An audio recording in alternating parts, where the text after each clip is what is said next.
Students, good morning. In the last class, we have discussed about the pure substance, that was the element.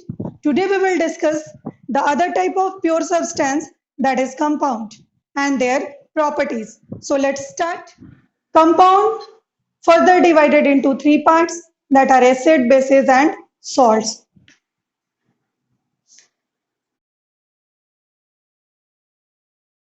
When two or more elements combine together in a fixed ratio by mass, compound is formed.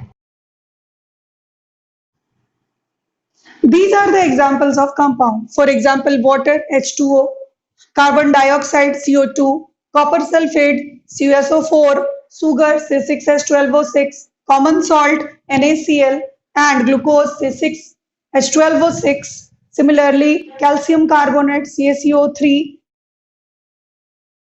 Like water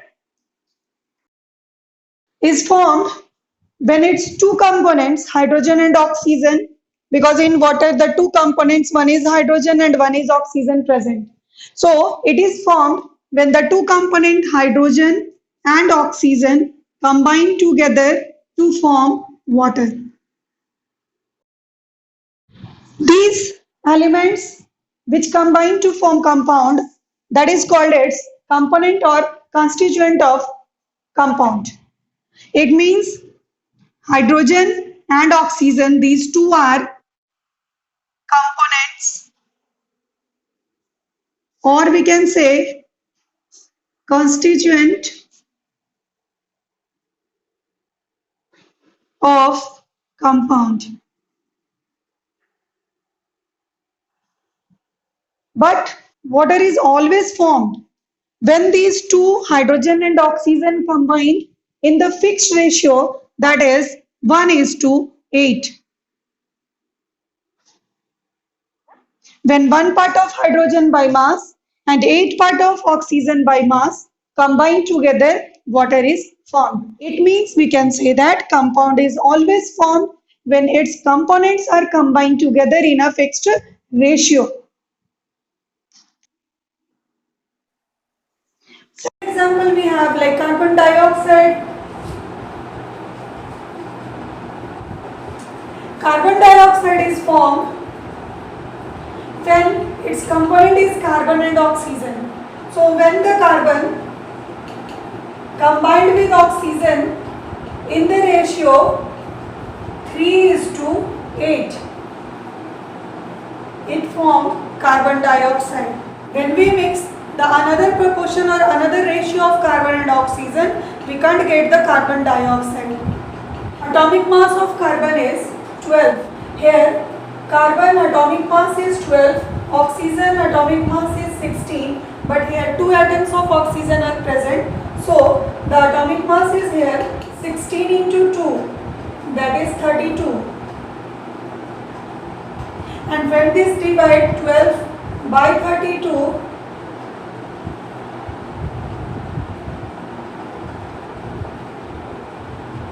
we get 3:8. Students, with the help of a compound, that is iron sulfide, we will study the properties of compound.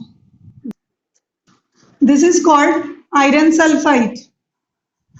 Students, as shown in the figure, we will take a china dish which contains iron fillings and sulfur powder. Sulfur powder is yellow in color and iron filling means iron in the form of powder. These two mixture mix together. Now we will place a bar magnet near this mixture.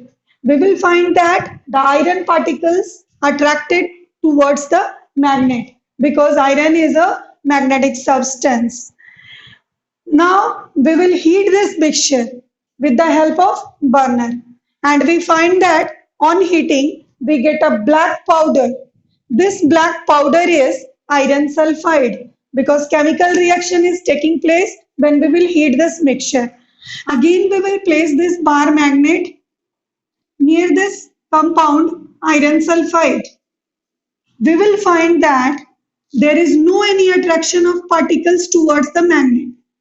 Now iron particles are not attracted towards the magnet while the iron is present in the iron sulfide, as well as this Sulfur can dissolve in only carbon disulfide solvent. But when we use this carbon disulfide solvent for dissolving this mixture, sulfur cannot dissolve in the carbon disulfide. We conclude that we cannot separate the iron and sulfur component present in the iron sulfide compound by using physical methods. The second property of compound, that is, the property of a compound is different from those of the property of their components. For example, when the hydrogen and oxygen combine together to form water, the properties of hydrogen and oxygen are different from those of the water. When we take a compound iron sulfide, the properties of iron and properties of sulfur are different from those of the properties of iron sulfide. For example, when iron sulfide react with dilute sulfuric acid, it form iron sulfate, this is a salt, and evolve hydrogen sulfide gas having the smell of rotten egg. It does not produce hydrogen gas, while iron is a. Why this is so? Metal. Because the property of iron sulfide is different from the property of iron. Iron have the property to evolve the hydrogen gas when it combined with the acid, but hydrogen sulfide compound does not show the property of iron. Similarly, sulfur does not show their property.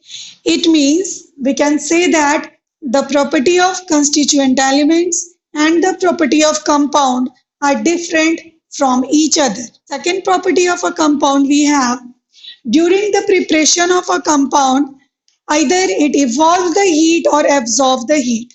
For example, in the preparation of a compound of iron sulfide, when we heat the mixture of iron filling and sulfur, there is a lot of heat and light energy evolved. The composition of different elements present in a compound is always fixed. For example, when iron filling and sulfur combined to form iron sulfide on heating, the composition of iron and sulfur is always fixed, that is 7:4 by mass. It means when we take the 7 part of iron and 4 part of sulfur, they combine and to form iron sulfide. If we will take the excess of iron or either sulfur, that excess part will be unreactive. Always a fixed part should be combined and to form a compound. Similarly, like the water is formed when the 1 part of hydrogen and 8 part of oxygen combined, and carbon dioxide is formed when 3 part of carbon and 8 part of oxygen. Next property we have, the melting and boiling point of a compound is always fixed. A compound is a homogeneous substance because when we use a magnifying glass and to see a compound, we will find that the composition of different components present in a compound is everywhere same. Hence, we can say that a compound is a homogeneous substance. Next day, we will discuss about the mixture. Thank you.